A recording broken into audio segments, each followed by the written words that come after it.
Welcome to the Celtics Pod. I'm Erik Vandenbossche, first ever Celtics Pod. This is actually my first podcast, period, so we'll have to see how this goes. I'm Erik Vandenbossche from 92.9 The Ticket in Bangor, Maine. And I've actually been thinking about doing a fantasy football podcast as well. But like I said, first ever podcast, so I think we'll start with some baby steps. Maybe get into fantasy football later. And it's actually, fantasy football changes all the time. There's so much news that comes out on a daily basis. So it might actually be easier to do a fantasy podcast at this point, instead of like we're at Celtics offseason here and all the major moves seem to be over. So maybe some more content with the fantasy. Although I suppose right now with the Celtics, there is a lot to talk about. Offseason's been pretty wild. So really, over the last couple of, weeks or months or whatever the heck it's been, there's been so much stuff going on. Players that we know leaving the team, players coming to the team, some guys we, really wanted, some guys we knew a ton about, like Gordon Heyward, and then some other guys we didn't know that much about, and they are now joining the team, stuff like Aron Baynes. I didn't know a ton about Aron Baynes, and now I like him. But roster, yes, it looks different. So some of the guys who were gone, or I guess all the guys who were gone: Avery Bradley, Gerald Green, Jonas Jerebko, Amir Johnson, Jordan Mickey, Kelly Olynyk, James Young, Tyler Zeller. So there's some big names in there. There's like a lot of fan favorites in there. I think if you're a Celtics diehard, maybe you are, maybe you were big on Jonas Jerebko, Amir Johnson. And I think for the most part, everybody's like big on Avery Bradley. Even the more casual Celtics fans really appreciate his ability to play defense and shoot the ball, and he's just a great two-way player. So he will be missed, obviously. New players, though, this is cool. I'm a fan of new players, man, because like when it comes to sports, I love it when there are new guys. It's just like it makes the team a little bit different, gives it a different look compared to the year before. And hey, I think different look is kind of an understatement. New players: Gordon Heyward, Marcus Morris, Jayson Tatum, Abdul Nader, Shemi Ojale, Aron Baynes, Ante Zizic, Daniel Tice, Guerschon Yabusele. So Brad Stevens, he doesn't look at basketball positions in the traditional 1 through 5. Brad has 3 groups of players. He's got ball handlers, wings, and bigs. So your ball handler is going to be IT, Marcus Smart, Terry Rozier. Wings: Gordon Heyward, Jay Crowder, Jaylen Brown, Marcus Morris, Jayson Tatum, Abdul Nader, Shemi Ojale. Bigs: Horford, Baynes, Zizic, Tice, Guerschon Yabusele. So the wings, now we have all these forwards, right? There was a logjam. How did this happen? We went from having to we had all these guards. First we didn't need Markelle Fultz because we had 4 good guards who got a lot of minutes last year. So it was position in need. We got Jayson Tatum. We didn't need Markelle Fultz because we had the guards. And now look what happened. Now we have Jayson Tatum, and I have people telling me, whoa, they should have taken Markelle Fultz. But, there's a lot to like about Jayson Tatum, and we'll get into that. And as far as the wings, you can't have enough wings, right? I mean, there's 7 guys there that I just rattled off, but we're going to be covering like shooting guard, small forward, power forward. So we need numbers there. And these are guys who are very versatile. They're interchangeable. So these guys can play multiple positions. And like I said, there's 7 of these dudes, but they're not all going to get a ton of playing time. Like, I don't know how much playing time Abdul Nader is going to get. He did score the ball pretty well in Summer League. But we'll have to wait and see. So the versatility of the wings, like I said, they can cover multiple positions offensively and defensively. They added a ton of skill offensively. So that's something that the Celtics are going to have next season that they haven't had with Isaiah Thomas. Isaiah's been like their one consistent scorer, the one guy who can create his own shot. Now they're going to have several guys like that. They're going to have Gordon Heyward, who can create his own shot. Jayson Tatum can certainly do that. If you weren't familiar with him at Duke, I wasn't. I don't watch a ton of college basketball. That's one of the reasons why I actually like Summer League. Everyone always, talks crap about Summer League, and I get it. The basketball is terrible, but I watch it for specific players because, like I said, I don't watch a lot of college. So this is a chance for me to see Markelle Fultz, Lonzo Ball, Jayson Tatum, and I really enjoyed watching those guys. But the skill offensively, so you're going to add Tatum and you're going to add Heyward, and there have been times over the last couple of years where Isaiah Thomas, either the defense is limiting him or he's on the bench or whatever, and Isaiah's not scoring, and then the offense like goes into this drought, and the offense isn't playing very well. So I think now with Gordon Heyward, if IT's not on the floor, you can get points from Heyward. You can get Tatum come in off the bench, maybe be a spark or something like that. And, of course, if you have Heyward and Thomas on the floor at the same time, you know, that's obviously going to open up offense for both of those guys, because these are both guys that the defense has to be aware of, and they have to game plan for both of these guys. So they'll play off one another. The Celtics are going to score a ton of points next year. It's going to be a lot of fun watching the Celtics. I like the small ball. I like the up-tempo. And I like watching them jack up all the threes. I know a lot of people complain about the threes. People do complain about all the threes they take in the NBA, Celtics included. But, you know, when you got guys who are shooting 40% from three-point range, I mean, how can you really argue when guys are knocking them down at that rate? I mean, obviously not everybody's doing it. Not everybody's shooting 40% from three-point range. And it's not, and we're not looking for just bring the ball down the floor, make one pass, and shoot a three. You know, we're looking for ball movement. We're looking for open shots, guys passing up on a three to, you know, give the ball to somebody else who has a better look, that sort of thing. So, but whatever. I mean, these wings, back to the wings, and all of the things that they add. You also get size and length. Some of these guys are like 6'7", 6'8", 6'9". They've added toughness. They've added physicality. Joining Jay Crowder and Marcus Smart, you now have Aron Baynes. You have Marcus Morris as well. So I think the Celtics are going to be a tougher team, more physical, maybe pushing some guys around, playing bully ball. A better rebounding team as well, I believe, because, you know, they added size, length, and athleticism with the wings, and rebounding is a team activity. It's a team sport, so everybody needs to chip in. You know, and Aron Baynes specifically should help in the rebounding department. Celtics, horrible rebounding the ball last season. 27th in the NBA in rebounding, pretty bad. And it's not like they were quietly a crappy rebounding team. It was glaring. It was obvious. So they should be able to get out of that bottom, you know, 5 rebounding teams or whatever it is. So just because of the size and length of the wings, and then Aron Baynes, and Al Horford was your leading rebounder for the Celtics last year. 6.8 points per game, your starting center. 6.8 rebounds. 11.8 total rebounding percentage. This is bad. It's not very good. In comparison, Aron Baynes, while he was on the floor last year, his total rebounding percentage was 15.6.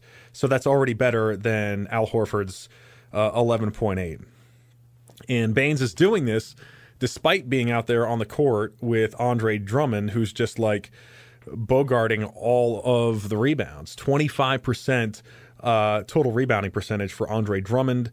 And, you know, the boards per game probably gives you like a better idea of what's actually going on out there. Andre Drummond averaging 13.8 rebounds per game, again compared to 6.8 for Horford. So he basically doubled up the number of rebounds that Al Horford was getting. So, and they're different players. So, you know, and Andre Drummond is just a fantastic, you know, rebounding big man. But the Celtics, they need the help on the boards. And, you know, having Baynes, I think, allows you to match up much better against some of those better rebounders. And in that Cleveland matchup versus Tristan Thompson, Aron Baynes should help out quite a bit. So they'll be a better rebounding team. They'll probably still get out-rebounded versus Cleveland, but they're not going to be like one of the 5 worst rebounding teams in the league. So getting back to the forwards, because that's what we're all about, Brad Stevens. We love stockpiling these forwards. Gordon Heyward, all-star season last year, 22 points per game. He can play multiple positions. According to Danny Ainge, he can play 1 through 4. We know he can handle the ball. He can play off the ball. He can create his own shot. He's capable of taking over stretches of games. Also an unselfish player.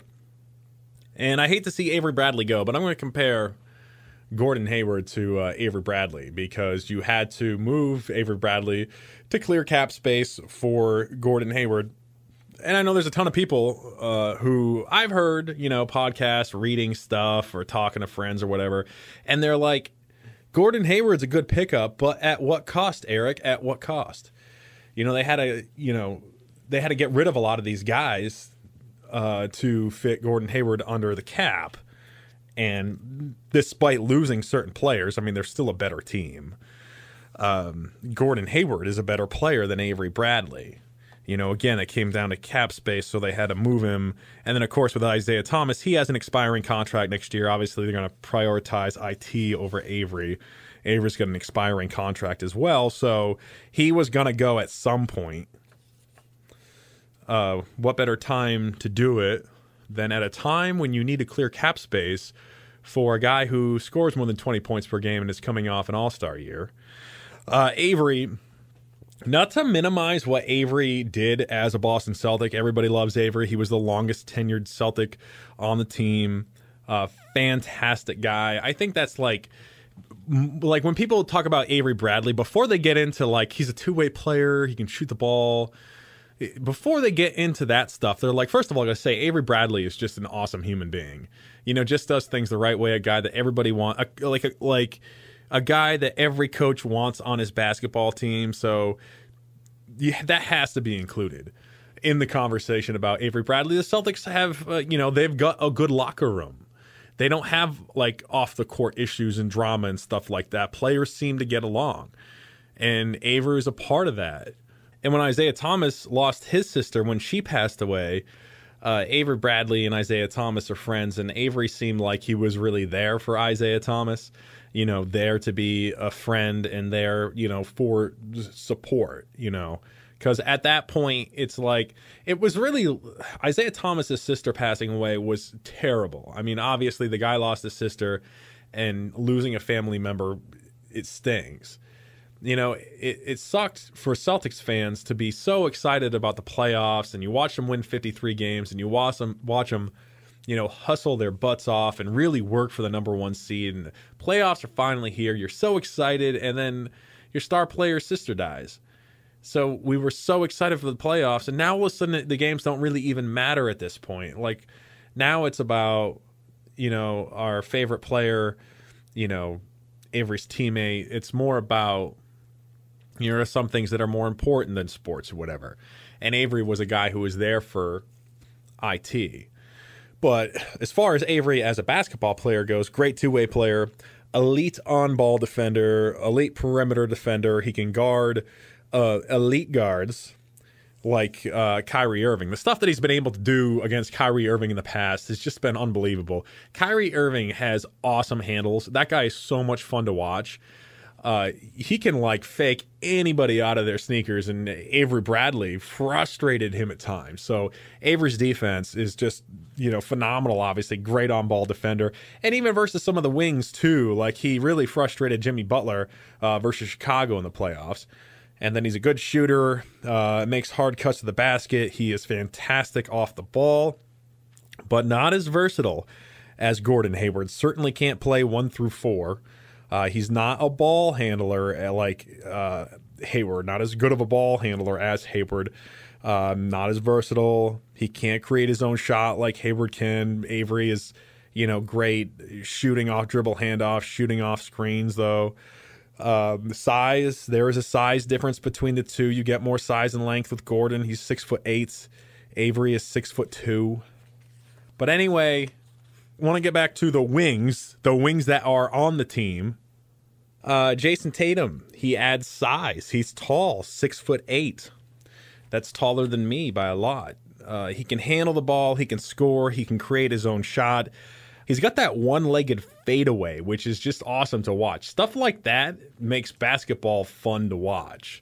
When you got, guys like Jayson Tatum creating his own shot, and then you've got IT attacking the basket, and you've got Gordon Hayward who can do a bunch of stuff. I mean, this is going to be fun.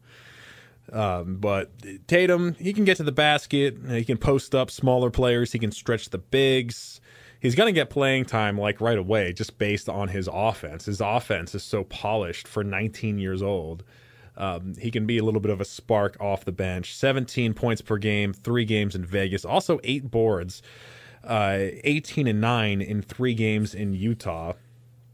Tatum's defense, Brad Stevens said that he's really encouraged, or he was really encouraged by Tatum's defense at Summer League. He said Tatum can defend 1 through 4. He's going to have to build some muscle, though. Tatum knows that. He has acknowledged it. He maybe is working out right now. But obviously it's going to be more physical in the NBA. And he needs to extend his range as well. He attempted just 3 3-pointers in Vegas. Over 3 games. 3 3-pointers. I don't know how many 3-pointers per game he'll average attempts, but I mean, it will be at least 3 per game, depending on, you know, how many minutes he gets. Either way, it's the NBA. He's going to shoot more than 3 3-pointers over the course of 3 games. Went 2 for 3, by the way, in Summer League. So statistically, he is off to a fantastic start in his pro career. He could be a star. Now, the Celtics do have 3 all-star caliber players right now in IT, Heyward, and Horford. So that's 3 good players. Not enough to beat Golden State, obviously. Maybe not enough to beat Cleveland. I think most people seem to say the Celtics got better in the offseason. They caught up to Cleveland a little bit, but Cleveland is still better. You know, some people say Cleveland's, you know, still significantly better. Better rebounding team. Celtics improved there a little bit, but probably better rebounding team. You know, they're the team with the playoff experience. They still have, for now, LeBron James, and, you know, Cleveland just destroyed the Celtics last season. But, okay, so the 3 stars, that's not good enough to beat Golden State. What about 4 stars? What if they had, you know, a 4th star on their team, and what if that 4th star is Jayson Tatum? He looks like he could develop into a star player. He's certainly off to a good start. Yeah, I think a lot of the Celtics, you know, success or their ability to become a true contender, that probably hinges on the development of Jaylen and Jayson Tatum. Because Jayson Tatum could develop into a really nice player, but if he can do that and get to an all-star caliber level while we still have Al Horford, IT, Gordon Hayward, then maybe now we're talking NBA championship. Maybe. And Jaylen Brown, I mean, if he develops too, I want to see that starting lineup of IT, Jaylen Brown, Gordon Hayward, Jayson Tatum, Al Horford. Obviously, Jaylen at 2, Tatum at 4. I mean, Jaylen's supposed to be able to play the 2. Tatum is supposed to be able to play the 4 at some point. So that lineup seems reasonable to me. It's not going to happen opening night. I don't know if it will happen during the course of this season, but I think it will at some point, and that means that things are going well with Brown and Tatum. It means they're developing if they get into the starting lineup, obviously, and Jaylen already has experience starting and filling in for Avery when Avery got hurt last season. Yeah, so, I mean, he could start opening night at the 2. Obviously, Marcus Smart is an option. I like Marcus off the bench as a ball handler. He showed at times last year that he's really developed that skill. But Marcus, I mean, he might start at the 2 opening night. He'll certainly play there at times. And obviously, if you've got IT out there who's not a great defender, who's like 5'9", you may need, you know, Marcus out there and his ability to guard some of the, you know, better guards in the NBA. So Jaylen's defense, obviously, you know, he's going to have to guard 1s. So he didn't guard a ton of 1s last season. He did guard 2s. He guarded some 1s in Summer League, including Markelle Fultz. And Steven says that Jaylen is athletic enough to guard 1s, and he said that he's in his 2nd year now. We're going into his 2nd season, so he knows the system. So, I mean, it kind of sounds like that's something he's going to be asked to do. He did spend a little time versus the 1s last season. I did watch a clip the other night online, Celtics Warriors last season, and it was just one clip, just one possession, but Jaylen was all over Steph Curry, just like sticking to him like glue, fighting over the tops, the screens, just like Marcus would do, and just, you know, right up on Steph Curry. So I guess he's capable of doing it. He's got good size, 6'7". You know, he could frustrate some ones with that size. Alonzo Ball is 6'6", by the way, so that should be a pretty interesting matchup. Jaylen offensively, very athletic, very quick, good in transition. He can attack the basket, great leaper. He's got good hang time. Remember that play versus the Lakers last season? He got the alley-oop from Avery Bradley. And he catches the ball midair, and then midair switches hands and lays it in. It was just like, it was one of the best plays of the season. And Jaylen shooting the ball, he was a better shooter last year than many people anticipated because he didn't shoot the ball very well in his season at Cal. He shot 29% from three-point range at Cal, shot 34% in his first season as a Celtic. So 34%, not bad. Jaylen shot 45% overall last season, so that's not bad.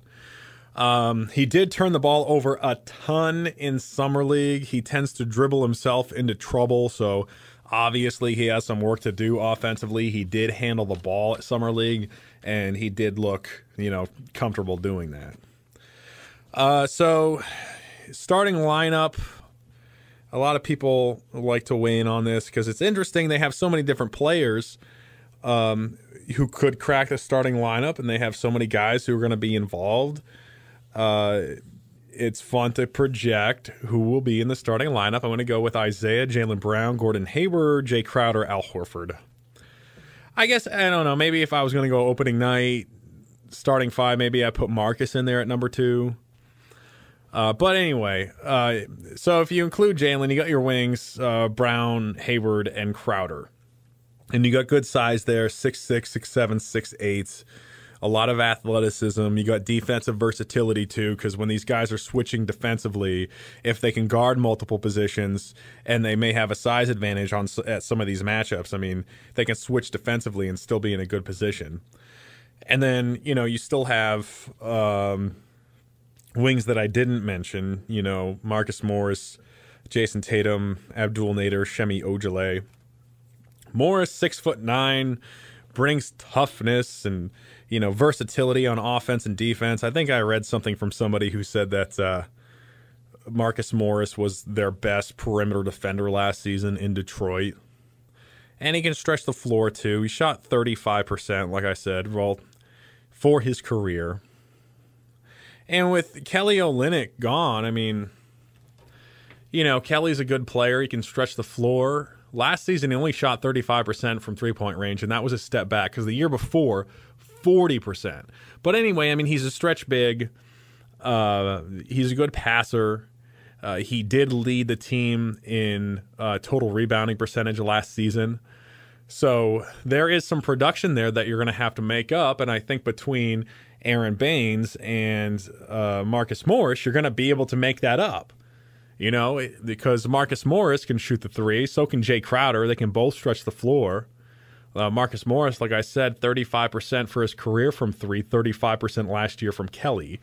And then the total rebounding percentage, Kelly led the team in that category, but it wasn't even as good as Aron Baynes playing with Andre Drummond in Detroit. Some of the other wings, Shemi Ojale, another versatile defender who actually guarded fives in Summer League. So this guy can shoot the three, and he apparently is a really good defender and extremely versatile. I think Brad Stevens might marry him. Obviously, we know that Brad Stevens is really big on these versatile defenders, so Shemi Ojale, he actually said that Ojale, coming in day one, will be one of the team's best defenders. So I like the size and the versatility of the wings. They can create matchup nightmares for opposing defenses, post up smaller defenders, stretch the bigs. They can switch defensively and, still have favorable matchups. So Brad Stevens is going to have like a ton of different options. He'll probably tinker with the starting lineup. We'll probably see different guys playing different combinations and stuff like that. But It'll be fun to see Brad Stevens do his thing, and it should be fun to watch Isaiah Thomas and Gordon Heyward play together on the same team. Glad Danny Ainge was able to pull that off. And Gordon Heyward, man, plenty of reason to come to Boston, really. I mean, with the Western Conference so stacked the way that it is, it'll be easier for Gordon Heyward to make the playoffs every year, and not only do that, but also go deep into the playoffs. And to become an all-star, too. I mean, you have so many stars out west, Jimmy Butler and Paul George now, so Gordon Heyward should be able to make the all-star team playing for the Celtics. And Isaiah Thomas, got to re-sign Isaiah. And that's an interesting conversation because, on one hand, it's like he's the heart and soul of the team, and you don't make it to the playoffs in each of the last 3 years without him. You don't get to the Eastern Conference Finals without him. Two-time all-star, All-NBA second team, 29 points per game. He was in the MVP race for a while.